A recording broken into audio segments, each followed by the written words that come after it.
ఇక దేశవ్యాప్తంగా ఉగాది వేడుకలు ఘనంగా జరుగుతున్నాయి. ఉగాదిని పురస్కరించుకుని ఉత్తరాదిన చైత్ర నవరాత్రి వేడుకలు ప్రారంభమయ్యాయి.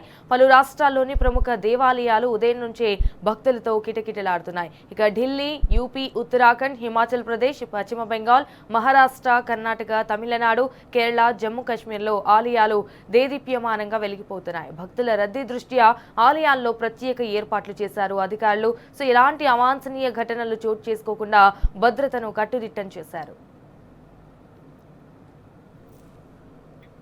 ఇక చైత్ర నవరాత్రుల మొదటి రోజున ఢిల్లీలోని జండేవాలాన్ ఆలయానికి భక్తులు పోటెత్తారు.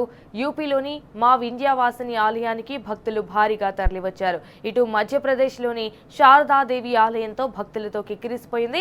వేకువజాము నుంచి అమ్మవార్లను దర్శించుకుని మొక్కులు చెల్లించుకుంటున్నారు భక్తులు. ఇక జమ్మూ కాశ్మీర్లోని శ్రీ మాతా వైష్ణోదేవి పుణ్యక్షేత్రం జనసంద్రంగా మారింది. మరోవైపు ఇటు మహారాష్ట్రలోని శ్రీ అంబేమాత ఆలయంలో చైత్ర నవరాత్రి ఉత్సవాలు అంగరంగ వైభవంగా జరుగుతున్నాయి.